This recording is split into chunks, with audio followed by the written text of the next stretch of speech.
التي نحتاج فعلا دائما أن نتذكرها لتلين قلوبنا وترتاض نفوسنا، ولنقبل أحكام الله سبحانه وتعالى كلها بانشراح صدر وطمأنينة نفس وإقبال على أحكامه جل في علاه التي هي سبب السعادة وسبيل الفلاح في الدنيا والآخرة.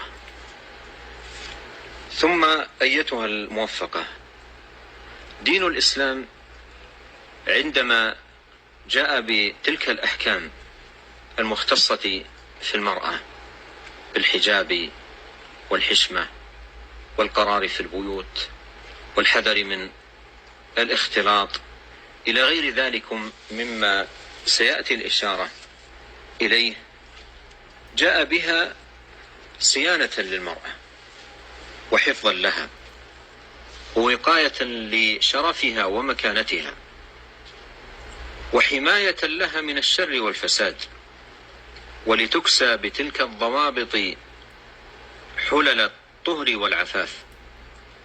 فالمرأة في ميزان الإسلام درة ثمينة وجوهرة كريمة، تصان من كل أذى وتحمى من كل رذيلة.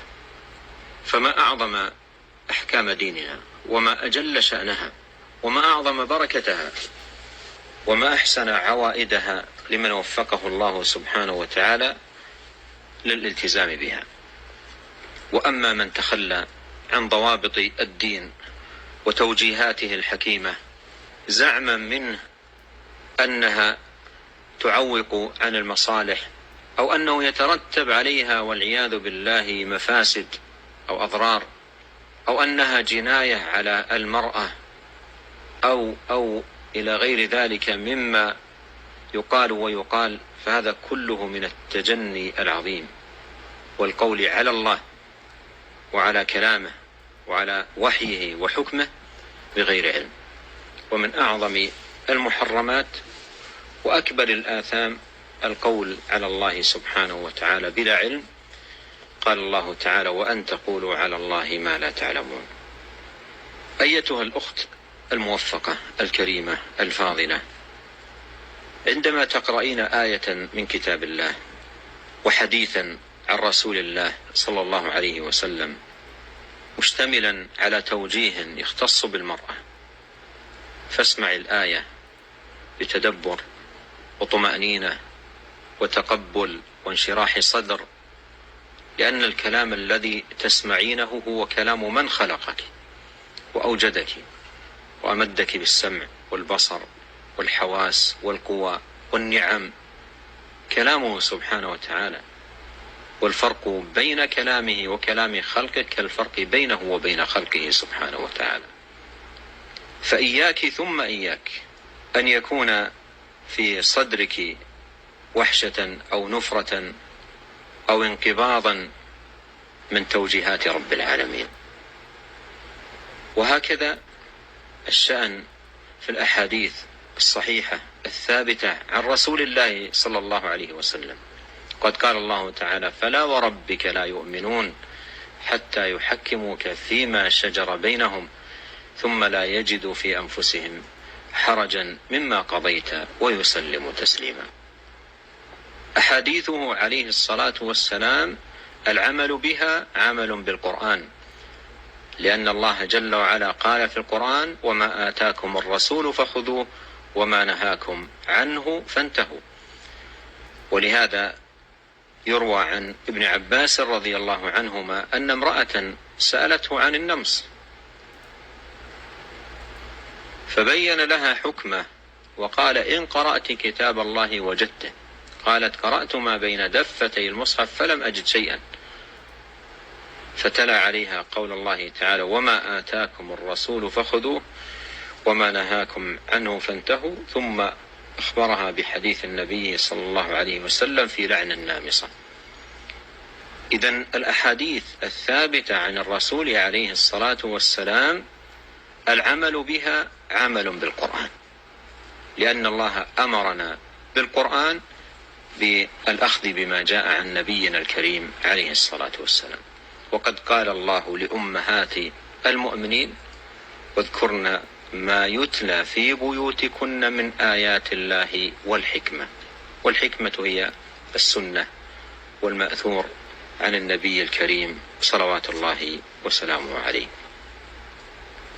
أيتها الأخت الكريمة الفاضلة، إن سعادتك مرتبطة بهذا الدين وبالتزام توجيهاته الحكيمة وآدابه الكريمة وإرشاداته السديدة التي هي عز المرأة وفلاحها.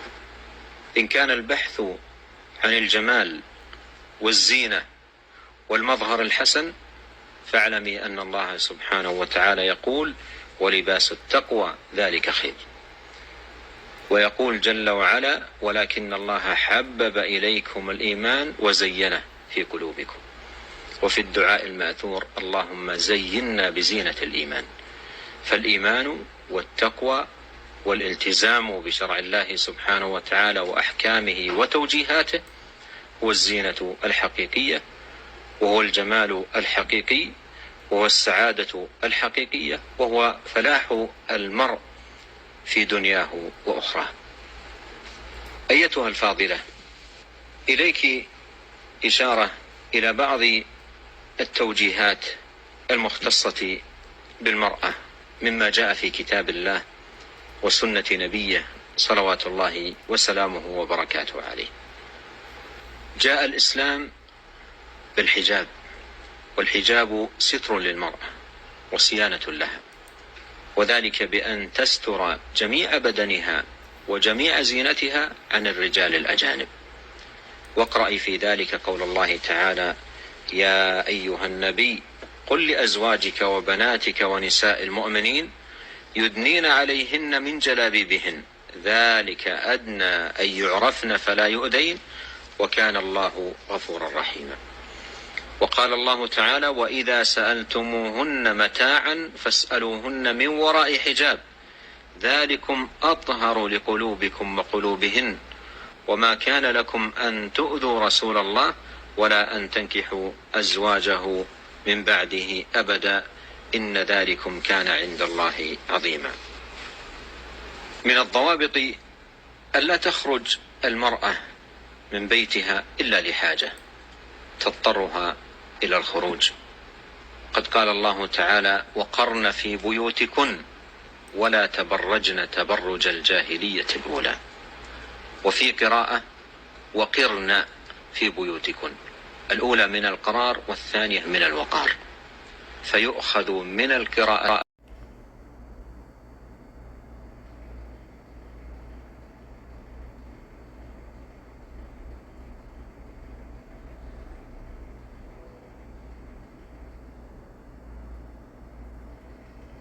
وقار المرأة في قرارها في بيتها، بخلاف ما إذا كانت المرأة خراجة ولاجة، فإن هذا فيه خطورته على وقارها.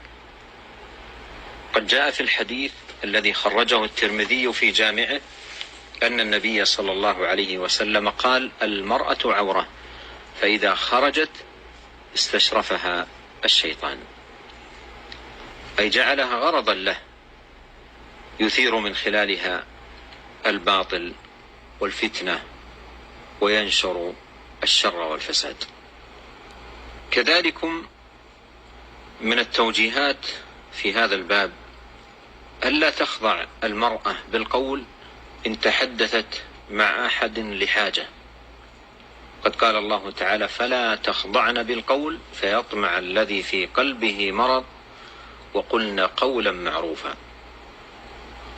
كذلك من الضوابط ألا تجلس في خلوة مع رجل أجنبي عنها.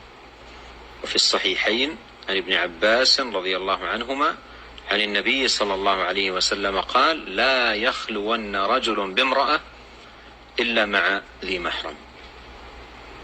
فركوب المرأة مع السائق الأجنبي وحدها وتنقلاتها معه هذا مما يتناوله هذا الحديث. كذلك من الضوابط أن تحذر من الاختلاط بالرجال. وإذا كان النبي عليه الصلاة والسلام في أشرف البقاع وأحبها المساجد قال: خير صفوف النساء آخرها وشرها أولها، فكيف بغير المساجد؟ وللاختلاط أضراره العظيمة وأخطاره العديدة التي بينها أهل العلم. كذلكم من الضوابط ألا تسافر المرأة إلا مع ذي محرم.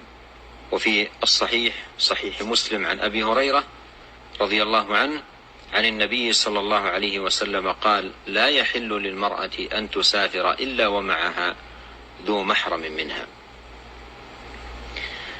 كذلكم ألا تضع شيئا من الطيب على ملابسها عند خروجها. ففي صحيح مسلم عن النبي صلى الله عليه وسلم قال: إذا شهدت إحداكن المسجد فلا تمس طيبا. وروى الإمام أحمد عن النبي صلى الله عليه وسلم قال: أيما امرأة استعطرت ثم خرجت فمرت على قوم ليجدوا ريحها فهي زانية، وكل عين زانية.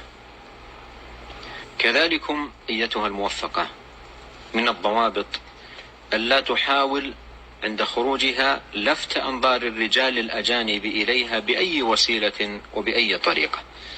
ومن الشواهد على ذلك قول الله تعالى: ولا يضربن بأرجلهن ليعلم ما يخفين من زينتهن.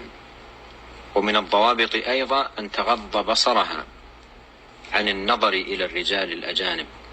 قال الله تعالى: وقل للمؤمنات يغضضن من أبصارهن ويحفظن فروجهن. كذلكم أيتها الموفقة عليها أن تحافظ على طاعة ربها وعبادته. وقد قال الله: وأقمنا الصلاة وآتينا الزكاة وأطعنا الله ورسوله إنما يريد الله ليذهب عنكم الرجس أهل البيت ويطهركم تطهيرا. أيتها الأخت الكريمة، جميع هذه الضوابط وغيرها مما جاء في الكتاب والسنة المختصة بالمرأة تعد في الحقيقة صمام أمان لها وحارسا لشرفها وفضيلتها وكرامتها. ولهذا عليك أن تعلمي أن نعمة الله على المرأة المسلمة عظيمة، ومنته عليها كبيرة جسيمة، حيث هيأ لها في هذا الدين الحنيف بتوجيهاته العظيمة وإرشاداته السديدة أسباب سعادتها وصيانة فضيلتها وحراسة عفتها وتثبيت كرامتها ودرء المفاسد والشرور عنها، لتبقى زكية النفس طاهرة الخلق منيعة الجانب مصونة عن موارد التهتك والابتذال، محمية عن أسباب الزيغ والانحراف والانحلال. أيتها الموفقة، لقد أكرم الإسلام المرأة المسلمة أعظم إكرام، وصانها أحسن صيانة، وتكفل لها بحياة كريمة شعارها الستر والعفة، ودثارها الطهر والزكاة، ورايتها إشاعة الأدب وتثبيت الأخلاق، وغايتها صيانة الشرف وحماية الفضيلة. وستبقى المرأة المسلمة عزيزة الجانب رفيعة المنال صينة الأخلاق ما دامت متمسكة بدينها، محافظة على أوامر ربها، مطيعة لنبيها صلى الله عليه وسلم، مسلمة وجهها لله، مذعنة لشرعه وحكمه بكل راحة وثقة واطمئنان، فتنال بذلك السعادة والراحة في الدنيا والآخرة، وتنال الثواب العظيم والأجر الجزيل يوم لقاء الله تبارك وتعالى.